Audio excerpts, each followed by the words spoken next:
আপনাদের একটা ঘটনা শোনাইয়া যায়। এই পৃথিবীর বুকে একটা রাষ্ট্র আছে, যেই রাষ্ট্রের সমস্ত মানুষ মুসলমান, 100 ভাগের 100 ভাগ। আমাদের দেশে শতকরা কত পার্সেন্ট মুসলমান? জি 96। কত?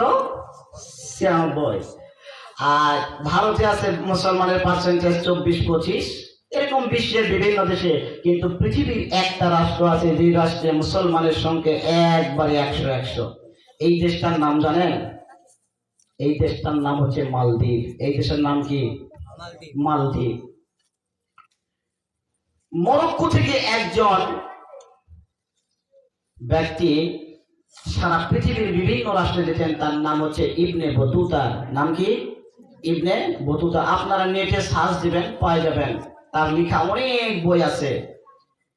তিনি একবার গেলেন, ইবনে বতুতা একবার গেলেন তিনি মালদ্বীপের জমিনে।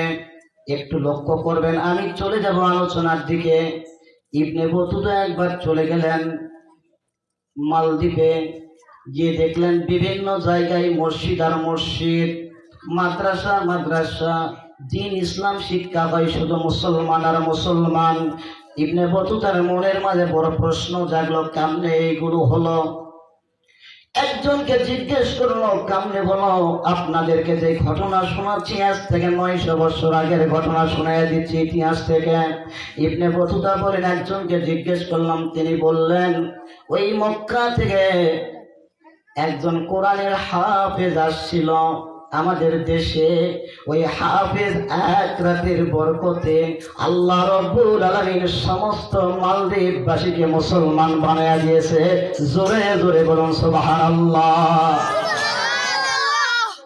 বললেন কেমনে, একটু ঘটনা শুনাইয়া বলেন শোনেন। মক্কা থেকে একটা জাহাজ পানি পথে আসতেছিল, আসার পথে হঠাৎ করে পানির মাঝে ঘূর্ণিঝড় ওঠা শুরু হয়ে গেল। যখন ঝড় ওঠা শুরু হয়ে গেল, তখন জাহাজের নিচের মানুষগুলো পানিতে পড়া শুরু হয়ে গেল। এই জাহাজে একজন কোরআনের হাফেজ ছিল, হাফেজের নাম ছিল হাফেজ আবুল বারাকাত ইউসুফ বরবরী রহমতুল্লাহ আলাই। তার বয়স ছিল মাত্র 13 বছর। হাফেজ আবুল বারাকাত ইউসুফ বরবরী রহমতুল্লাহ আলাই জাহাজের তলা যখন পানির দিকে যায়, তখন তিনি আল্লাহকে বলতেছেন, আল্লাহ, আমার সিনার মধ্যে তো কোরআন আছে, আর আপনি তো কোরআনের মধ্যে বলেছেন ইন্না নাহনু নাযালনা যিকরা ওয়া ইন্না লাহু লাহাফিজুন।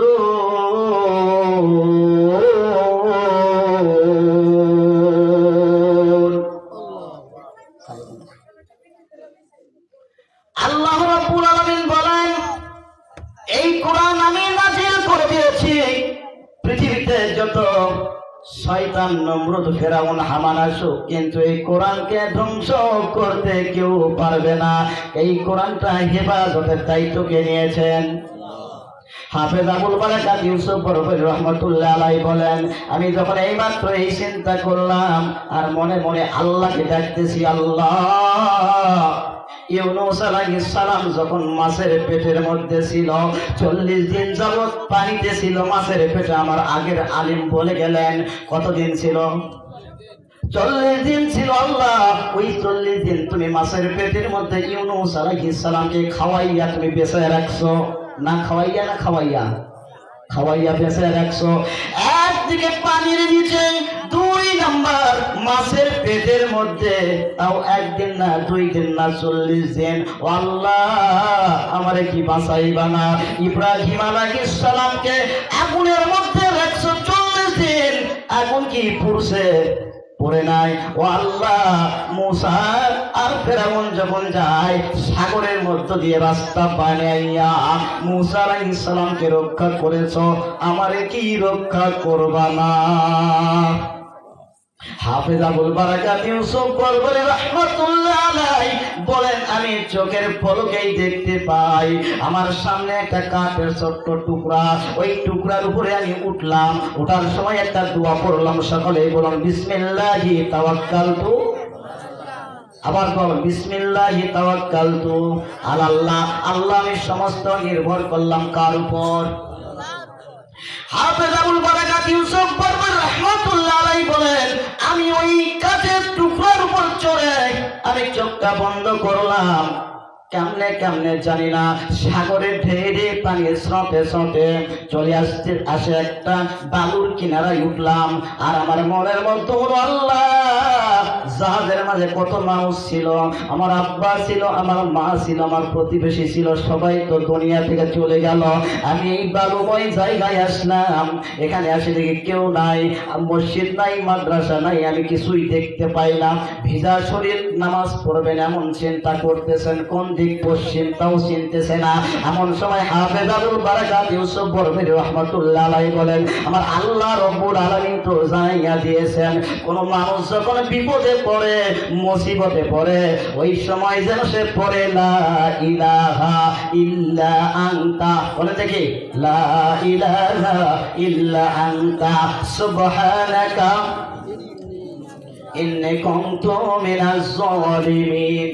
হাফেজ আবুল বারাকাত ইউসুফ বরবরি রাহমাতুল্লাহ আলাইহি বলেন, আমি তখন পড়লাম, পড়ার একটু পরেই দেখি একজন ব্যক্তি মাটির একটা খোড়া, মাটির বাটি বোঝেন, মাটির একটা বাটি, এই বাটির উপর একটা পোলতা দিয়ে একজন ব্রাহ্মণ আসতেছে, হিন্দু মানুষ, অর্থাৎ ওই সময় মালদ্বীপে একজন মুসলমানও ছিল না, সমস্ত মানুষ হিন্দু ছিল। ওই মানুষটার সামনে যেই মাত্র আসলো, হাফেজ আবুল বারাকাত ইউসুফ বরবরি রাহমাতুল্লাহ আলাইহি বলেন, আসসালামু আলাইকুম। কারণ যখন কোন মানুষ, দুইজন মুসলমান একত্র হবে আর সালাম যদি আদান প্রদান না করে, ওই মানুষের কথার মাঝে কোনো বরকত আসবে না, ওই মানুষের মাঝে 3 নাম্বার ব্যক্তি থাকবে, সেটা হলো শয়তান। হাফেজ আবুল বারাকাত ইউসুফ বরবরি রাহমাতুল্লাহ আলাইহি জানা আছে, তিনি বলতেছেন, আন জাবির রাদিয়াল্লাহু তাআলা আনহু ক্বালা ক্বালা রাসূলুল্লাহ সাল্লাল্লাহু আলাইহি ওয়াসাল্লাম আসসালামু কাবলাল কালাম রাওয়াহু তিরমিজি। হাফেজ আবুল বারাকাত ইউসুফ বরবরি রাহমাতুল্লাহ আলাইহি যেই মাত্র বললেন, ব্রাহ্মণের হাত থেকে আগুন জ্বলতেছে, ব্রাহ্মণ তাকে দেখে সালামের জবাব কোথার থেকে আসলো, আসা মাত্র বলতেছেন, কাকা আমি বুঝতে পারি নাই আপনি হিন্দু না মুসলমান। বলে তোমার পরিচয় কি? বলে আমার পরিচয়, আমার নাম হচ্ছে আমার লিডারের নাম হচ্ছে জনাবে মুহাম্মদুর রাসূলুল্লাহ সাল্লাল্লাহু আলাইহি ওয়াসাল্লাম। যেই মাত্র শুনছে লিডারের নাম মুহাম্মদ রাসূলুল্লাহ, এমনি মুহূর্তে ব্রাহ্মণের হাত থেকে বাটিকা নিজের দিকে পড়াইয়া গেছে। সমস্ত ঘটনা শুনলেন। ঘটনা কি? বলে আমরা আসতেছিলাম আরব থেকে, আসার পথে আমাদের কাছ থেকে ওই জাহাজ থেকে ডুবে সমস্ত মানুষ মারা গেল, কিন্তু আল্লাহ রব্বুল আলামিন আমার সিনার মাঝে একটা কোরআন দিয়েছেন, এর বদৌলতে আল্লাহ রব্বুল আলামিন আমাকে হেফাজত করেছেন। আমি এখানে আসলাম, আমি কোথায় যাব কোথায় থাকবো না একটু জানাইয়া দেন। লোকটা বলতেছেন, শোনো, তুমি যে মুসলমান, সবাই একটু দরুদ শরীফ পড়ি, আল্লাহুম্মা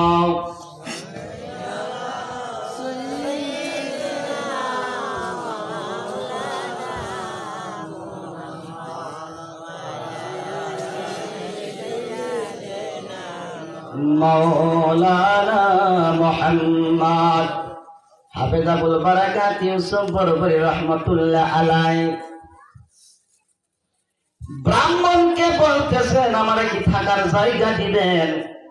এবার তিনি বললেন, শোনো, আমাদের দেশে রাজা সঞ্চু একটা ঘোষণা দিয়ে দিয়েছেন, এই দেশের যদি কোনো ব্যক্তি একটা জীবিত মুসলমানকে ধরে দিতে পারে, রাজা তাহলে 100 ঘোড়া তাকে উপহার দিবে, আর ওই ব্যক্তিটাকে মন্দিরের সম্মুখে নিয়ে যায় বলি দিবে। হাফেজ আবুল বারাকাত ইউসুফ বরবরি রাহমাতুল্লাহ আলাইহি চোখটা নিচের দিকে দিয়া বলতেছেন, কাকা আমারে কি ধরাইয়া দিবেন? আমারে কি প্রতিমার সম্মুখে আমারে কি বলি দিবে?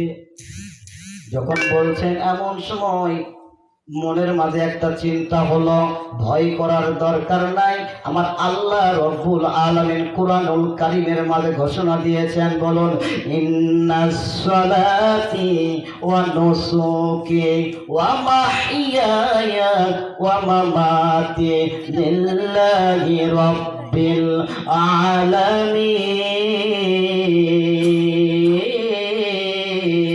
বলুন, আমার নামাজ, আমার কুরবানি, আমার সমস্ত ইবাদত হবে কার জন্য? হাফেজ আবুল বারাকাত ইউসুফ রাহমাতুল্লাহ আলাইহি ভয় না করে তিনি আল্লাহর কাছে সাহায্য প্রার্থনা করলেন। এবার ব্রাহ্মণ বলতেছেন, শোনো বাবা, তোমার একজন লিডারের নাম বলছো মুহাম্মদ। আমরা অনেক আগেই শুনেছি একজন নবীর নাম মুহাম্মদ। এই মুহাম্মদ এমন একজন নবী, কিয়ামতের দিন সমস্ত নবীরা তার জন্য অপেক্ষা করবে। কোন নবীর উম্মত, কোন নবী জান্নাতে যেতে পারবে না ওই নবীর উম্মত না যাওয়া পর্যন্ত। হাফেজ আবুল বারাকাত ইউসুফ রাহমাতুল্লাহ আলাইহি বলেন, কাকা তাহলে কি করব? ব্রাহ্মণ বলতেছেন, শোনো, তুমি আমার সাথে একটু চলো। তার সাথে গেলেন। তার একটা বিধবা বোন ছিল, ওই বিধবা বোনের কাছে গেলেন, যাই বললেন, শোনো, তোমার তো ছেলে সন্তান নাই, তোমার তো একটা মেয়ে, আমি একটা ছেলে আনছি, এর গোলাম হিসেবে রেখে দাও। আর হাফেজকে বলল, তুমি যে মুসলমান কোনোদিন পরিচয় দিও না। সংক্ষেপ করছি, আলোচনার সামনের দিকে যাব। হাফেজ আবুল বারাকাত ইউসুফ বরবরী রাহমাতুল্লাহ আলাইহি, হাফেজ আবুল বারাকাত ইউসুফ বরবরী রাহমাতুল্লাহ আলাইহি সামনের দিকে আগাইয়া ওই বিধবা মহিলা হিন্দুর বাড়িতে অবস্থান করলেন। একদিন যাই, 2 দিন যাই, 3 দিন যাই, হইতে পর্যায়ক্রমে চলতে চলতে তিনি জঙ্গলে যায় কাঠ কেটে, ওই কাঠ বাজারে দিয়া বিক্রয় করিয়া দিন যায়। হঠাৎ করে তিনি একদিন এসে দেখলেন ওই বিধবা যাকে মা বলে ডাকতেন তিনি কান্না করতেছেন, আর যাকে বোন বলে ডাকতেন ওই বোনও কান্না করতেছেন। বলেন, বোন রে কান্না করো কেন? ও মা কান্না করো কেন? বলে, মা, বলে, আর দেখো না, শোনো, এবার এই মালদ্বীপে প্রতি বছর এই সাগরে একটা দেবতা আছে, ওই দেবতার সম্মুখে যুবতী একজন মহিলাকে জীবিত অবস্থায় রাতের বেলা সন্ধ্যার সময় মন্দিরের ভিতর ঢুকে দিতে হয়, আর সাগর থেকে একজন দেবতা উঠে এসে তারে নষ্টি ফিষ্টি করে, ইজ্জত বেইজ্জতি করে তার জীবনটা শেষকে দিয়ে চলে যায়। আর তার যদি মেয়ে যদি না দেওয়া হয় তাহলে মালদ্বীপের উপর আক্রমণ চালায়। হাফেজ আবুল বারাকাত ইউসুফ বরবরী রাহমাতুল্লাহ আলাইহি বললেন, তাই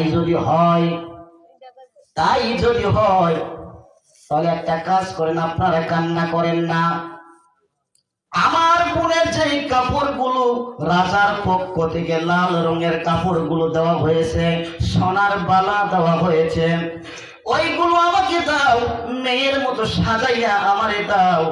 কারণ আমি আল্লাহ রব্বুল আলামিনের কাছে বিশ্বাস আমরা করি। আল্লাহ রব্বুল আলামিন বলেছেন, ওমা মিন দাব্বাতি ফিল আরদি ইল্লা আলাল্লাহি রিজকুহা। পৃথিবীতে যখন কোন মানুষকে, কোন জীবকে প্রেরণ করে, আল্লাহ রব্বুল আলামিন তার 50,000 বছর আগে রিজিকের ব্যবস্থা করে দেয়। আমার রিজিক যদি শেষ না হয় তাহলে মারতে পারবে, আমার মৃত্যু হবে। দেখবেন কত মানুষ 3 দিন 4 দিন পরে আসে, পানি দেয়, একদিকে পানি দেয় আর একদিকে পড়ে যায়, তার মানে ওর পানির রিজিক শেষ। আবার কিছু মানুষ আছে দেখবেন যে মারা যাচ্ছে, খায় আর খায়, ঠিক না বা ঠিক? তার মানে ওর হায়াত শেষ, কিন্তু খাবার রিজিক দুনিয়াতে আছে। তো ঠিক এমনি ভাবে তিনি চিন্তা করলেন, আল্লাহ হায়াতের মালিককে। ঘটনার সংক্ষেপ করছে, তিনি কাপড় পরাইয়া অপেক্ষা করলেন, আসরের আজানের সময় হয়ে যাবে। এমন সময় রাজার দরবার থেকে পুলিশের পিকআপ চলে আসলো, পুলিশ চলে আসলো, তারে নিয়ে যাবে। আসে যখন ডাক দিলেন, হাফেজ আবুল বারাকাত ইউসুফ বরকত রাহমাতুল্লাহ আলাইহি লাল কাপড় পরাইয়া মাথাটা ঢাকনা দিয়া চোখ মুখ ঢাকাইয়া তিনি টক টক টক টক করে পুলিশের গাড়িতে উঠতেছেন। পুলিশ চিন্তা করলো সর্বনাশ, কত বছর যাবত আমি মানুষকে ধরার জন্য আসলাম, মেয়েদেরকে ধরার জন্য আসলাম, মেয়ে কান্না করে আসতে চাই না, আজকে কেমনে কেমনে এই মহিলাটা এমনি এমনি উঠে আসে। মহিলাটা গাড়ির উপর উঠে গেল, মহিলাকে নিয়ে চলে যাওয়া হচ্ছে। এবার পুলিশ বলতেছে, শুনো, রাজার সম্মুখে যখন যাইবা, রাজার দুইজন স্ত্রী আছে, এই দুইজন তোমার একটা অন্দর মহলে নিয়ে যাবে, একটা ঘরের মধ্যে নিয়ে যায়, তারা দেখবে তোমার হাতে পায়ে কাটা ফাটা আছে কিনা, তুমি সঠিকভাবে মহিলা কিনা। এবার হাফেজ আবুল বারাকাত ইউসুফ বরকত রাহমাতুল্লাহ আলাইহি বলেন, আল্লাহ, এতক্ষণ পর্যন্ত তো আমি চলে আসলাম, কিন্তু অন্দর মহলে নিয়ে যায় যখন আমার পরীক্ষা করবে, আমি কি করব, ধরা পড়ে যাব।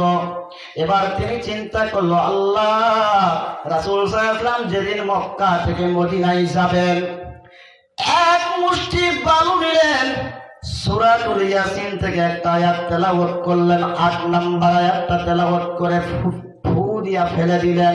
ফু দিলেন এক জায়গায়, সমস্ত কাফেরদের চোখে চোখে পৌঁছায়া দিলেন কে?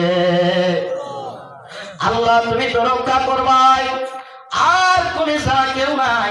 মনে মনে বলতেছেন, আল্লাহ, ওয়া কানা হাক্কান আলাইনা নাসরুল মুমিনিন, সাহায্যকারী কে? আল্লাহ, তুমি সাহায্য করো, এছাড়া কেউ নাই। আল্লাহ। হাফেজ আবুল বারাকাত ইউসুফ বরকত রাহমাতুল্লাহ আলাইহি যেই মাত্র রাজার সম্মুখীনে যাওয়া হলো, অন্ধকার মাগরিবের আযানের সময় হয়ে গেল, একটু পরে তার প্রতিমার কাছে দেওয়া হবে। হাফেজ আবুল বারাকাত ইউসুফ বরকত রাহমাতুল্লাহ আলাইহি যেই মাত্র দেওয়া হলো, রাজা এরকম বসে আছেন, দুই পাশে দুইজন মহিলা, তার স্ত্রী, ছোট স্ত্রী বলতেছেন, রাজা, ও প্রাণের স্বামী, আজকে 6 বছর আমার বিয়ে হয়ে গেছে গো, আপনার কাছে কোনোদিন কিছু চাই নাই, আজকে একটা জিনিস চাই। বলে কি? বলে, প্রত্যেক বছর মেয়েদেরকে তো আমরা অন্দর মহলে নিয়ে যাই, উলঙ্গ করে সব কিছু দেখি, আজকে যে মেয়েটারে দেখতেছি, এই মেয়েটা মনে হয় নম্র ভদ্র দেখা যায়, আল্লাহর ওয়াস্তে এরে আজকে মাফ করে দেন, আমরা দেখতে চাই না। সাহায্য করেছেন কে? হাফেজ আবুল বারাকাত ইউসুফ বরকত রাহমাতুল্লাহ আলাইহি একটু আল্লাহর শুকরিয়া আদায় করলেন, আলহামদুলিল্লাহ। হাফেজ আবুল বারাকাত ইউসুফ বরকত রাহমাতুল্লাহ আলাইহিকে একটু পরে আযানের ওয়াক্ত পার হয়ে গেল, গাড়িতে তুললেন, সাগরের মাঝখানে, সাগরের সাইডে যেই প্রতিমার একটা ঘর আছে, মন্দির আছে, মন্দিরে ঘরের মধ্যে ঢুকে দেওয়া হলো। হাফেজ আবুল বারাকাত ইউসুফ বরকত রাহমাতুল্লাহ আলাইহি এর মধ্যে থাকলেন, তালা মারে দেওয়া হলো, মানুষকে তালা মেরে দেওয়া হলো। রাত 12টার পরে দেবতা এসে তারে নষ্ট করে শেষ করে, জীবনটা শেষ করে দিবে। সমস্ত মানুষ যখন রাত 11টার মতো বেজে যায়, ওই এলাকার সমস্ত মানুষ ঘুমিয়ে ঘুমিয়ে যায়, কারণ ভয় আছে, আজকের রাতে তো দেবতা উঠে আসবে, সবাই ভয়ে ভয়ে ঘুমিয়ে যায়। কিন্তু 3 জন ব্যক্তির চোখে কোনো ঘুম নাই। এই 3 জনকে, 1 নাম্বার হাফেজ আবুল বারাকাত ইউসুফ বরকত রাহমাতুল্লাহ আলাইহি, আর 2 নাম্বার যেই মহিলা তার দেখাশোনা করতেন, মা বলে ডাকতেন, 3 নাম্বার ওই মেয়ে চিন্তা করছে, আল্লাহ, আজকে যদি আমার ভাই বেঁচে যায় আলহামদুলিল্লাহ, আর যদি তারে খুঁজে থাকে ছেলে মানুষ, দেবতা যদি ভক্ষণ না করে, তাহলে আগামীকাল আমারেও ধরবে, আমার মায়েরও ধরবে। কথা বলো ঠিক না বাঠি? আমার ভাইরা, বলতেছিলাম, আল্লাহ